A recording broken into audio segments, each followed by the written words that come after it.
La foto oficial, por supuesto.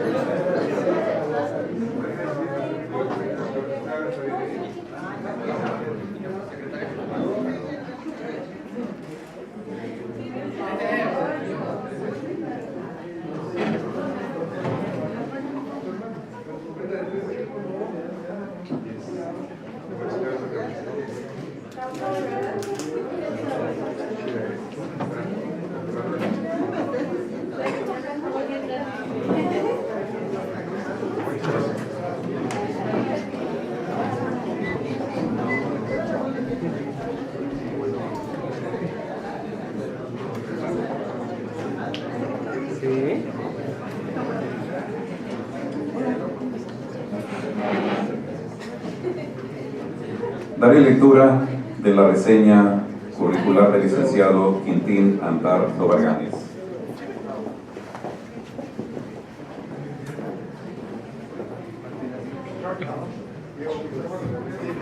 Muy bien.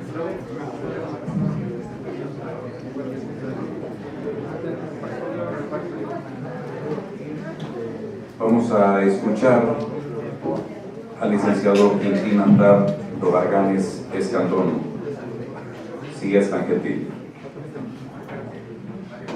Gracias, buenos días a todas, a todos. Me gustaría ceder el uso de la voz a mi compañero, el consejero Juan Manuel Vázquez Barajas, toda vez que me parece que el de la experiencia es él, yo vengo a aprender de él y de ustedes, ya después de que él diserte, con mucho gusto. Yo intervengo, primero los maestros.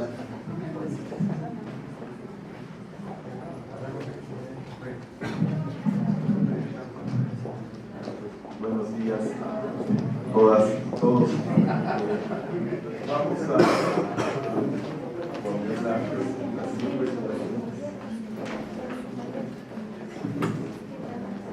En primer lugar, para mí es un gusto estar esta mañana en la Universidad de Jalapa. Agradezco al rector Carlos García por la recepción que ha tenido para este foro. Es un gusto también, desde una perspectiva académica, poder compartir con las y los estudiantes de la Universidad de Jalapa algunas reflexiones sobre la generación de los resultados electorales. En primer lugar, podríamos considerar que el régimen de resultados electorales en México es un régimen que responde a la construcción histórica en los últimos 40 años. Iniciaré esta breve charla con ustedes.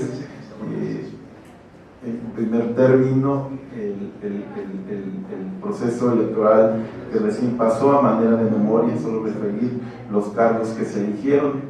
Tuvimos en 2018 elecciones federales y elecciones concurrentes en 30 estados. Solo para citar algunos casos, eligió un presidente de la República, 128 senadurías, 8 titulares de poderes ejecutivos locales, 500 diputaciones federales, 391 diputaciones locales de representación proporcional y 591 diputaciones de mayoría relativa, una jefatura de la Ciudad de México, 16 alcaldías, 596 integrantes de ayuntamientos, 160 concejales de la Ciudad de México y 24 juntas municipales en Campeche. Adicional a ello, tuvimos elecciones extraordinarias en Chiapas, Oaxaca, Nuevo León y en el propio estado de Veracruz. Estos cargos en total, en un total de 3.416 cargos.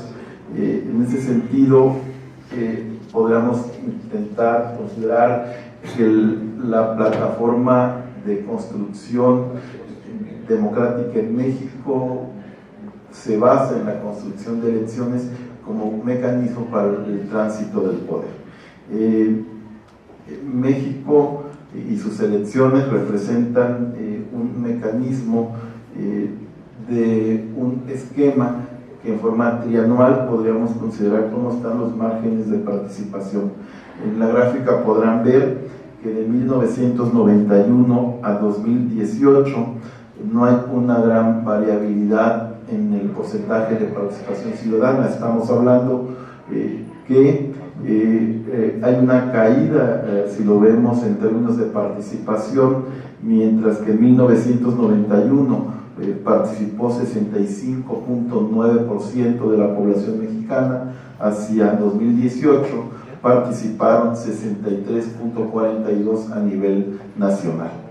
El mejor año en el que ha participado la ciudadanía es el de 1994, con 77.16%. Un dato relevante puede ser lo que pasa en 2003, donde solo votamos 4 de cada 10 mexicanos. Un gran aprendizaje que nos puede dar estos datos estadísticos es que las barras altas corresponde a elecciones presidenciales como 94, como el año 2000, como el año 2006, como el año 2012 o como el año 2018. Podrá ya observarse hacia 2012, que es una elección presidencial, un desencanto ciudadano por ir a votar si lo comparáramos frente a 1994. Hay una pérdida de casi 20% de participación ciudadana. También podríamos obtener otra interpretación de esta gráfica, es que los mexicanos tenemos poco interés en la integración del Congreso. Esto es, pareciera que la integración de la Cámara de Diputados no es un tema a nivel federal que convenza a la ciudadanía de ir a votar. Más o menos la lectura donde la Cámara de Diputados la hemos integrado sola, el promedio de votación no llega al 40%, 45% en promedio en la integración de la Cámara de Diputados. Y ahí nos llevamos sorpresas respecto a la construcción de lo público. Esto es, los congresos o los parlamentos debiesen ser el campo, el espacio donde se construyen las políticas públicas de una clase gobernante en un país. Esto es, los diversos grupos políticos deben ser representados en las cámaras a efectos de garantizar en ella la representatividad que puedan tener todos los sectores en México. Veracruz no está tan alejado de ello. Si vemos en la siguiente gráfica, hacia 2013 la participación en Veracruz fue de solo 40.85%. Si viéramos en términos de poder legislativo, poder ejecutivo, 2010 fue 59.28, 2016 54.19 y 2018 65.56. Podríamos comparar estas tres elecciones a la gubernatura y podríamos ver que la mejor elección, donde mejor hemos participado, es en la última elección de 2018, con un 65.56, frente a un 54% de 2016. Hay una ascendencia de casi 11%, 11 puntos porcentuales de participación ciudadana. Representa en Veracruz algo así como 700,000 ciudadanos veracruzanos que salieron a votar entre 2016 y 2018. Es una diferencia que pareciera poco, pero que el que hubiese 700,000 personas más votando apenas el 1 de julio pasado nos da una idea de lo que pasó en Veracruz respecto a la participación ciudadana.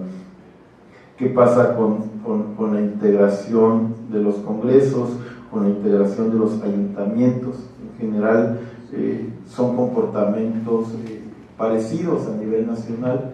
Mi conclusión de estas estadísticas, básicamente, lo podemos ver en la siguiente gráfica, en las 3 últimas elecciones: 59% en la 2016, 54% en 2015, 2006, 54, perdón, 59% en 2010 y 65% en 2016. Son los datos de las elecciones a la gubernatura. Para mí la interpretación decía, tiene que ver con datos de un Estado no democrático.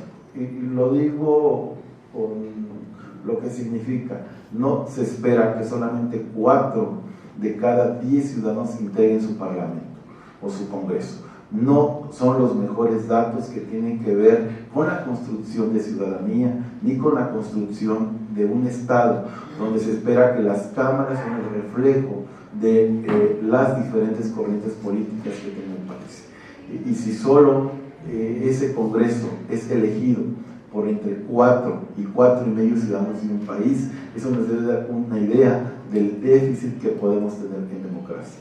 Un segundo dato: el promedio del 62-61% de ciudadanos que elegimos presidente de la República, esto es 6, o gobernador, 6 de cada 10, tampoco es un indicador que nos debemos sentir halagados hoy. Creo que el reto es mayor. Creo que tenemos que subir los indicadores a un Estado democrático, a un Estado en el que la participación ciudadana y tener un partido político no se ha visto como algo indebido. Esto es, se puede tener un equipo de fútbol, se puede tener también un partido político como parte de un esquema en el que no nos debe avergonzar bajo ninguna manera pertenecer o ser de una corriente política o ser de un partido político. Pareciera que no tener partido político o no tener equipo de fútbol o no tener ideas religiosas o no tener ideas de clase o de pertenencia étnica, pareciera que son temas que en México cuestan mucho trabajo asumirse. Y creo que tiene que ver con esto de constituirnos como un Estado democrático y respetarnos en esas diferencias. Se puede uno diferir de irle a un equipo de fútbol, entre ir al América y al Guadalajara o al Veracruz o a Pumas, pero finalmente es un derecho humano a tener una opción deportiva. O es un derecho humano tener un partido político. Claro que sí, la asociación política es un derecho humano como tal. Pero de repente pareciera que esos temas en México cuestan mucho trabajo. Y ese es un gran reto, desde mi perspectiva, hacia un México que debiese buscar indicadores de un Estado más democrático.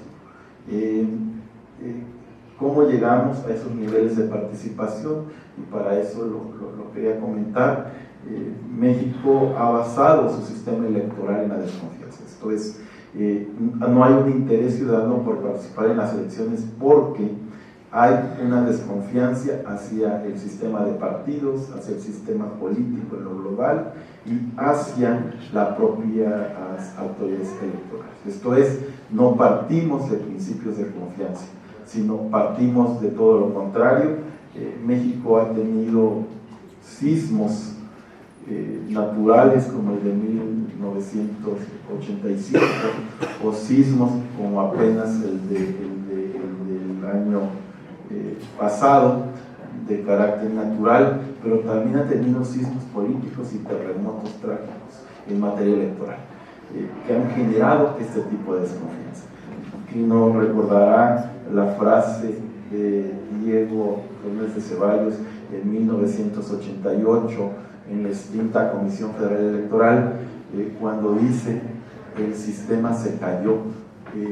Entonces no sabía si se refería a que el sistema se había caído en redes informáticas o si el sistema había dejado de fluir datos. Esto es, aquella caída del sistema o callada del sistema, como luego lo dijo él y lo explicó. ¿A qué se refería con el sistema se cayó? No se refería, dice él, lo he explicado muchas veces, a que el sistema se haya caído, caído en términos informáticos como conocemos, sino a que el sistema se había callado. Cuando dice que el sistema se ha callado, es que el sistema dejó de dar resultados electorales y iba un candidato, y cuando regresa el sistema o el sistema vuelve a hablar, digámoslo así, en términos coloquiales, el ganador era otro. Y ese es un sismo en materia político-electoral en México que genera desconfianza. Un segundo sismo tiene que ver con el voto por voto, casilla por casilla de 2006, con una elección, con una diferencia entre el primero y el segundo lugar de apenas 250,000 votos. Nos da una idea del nivel de desconfianza que puede generar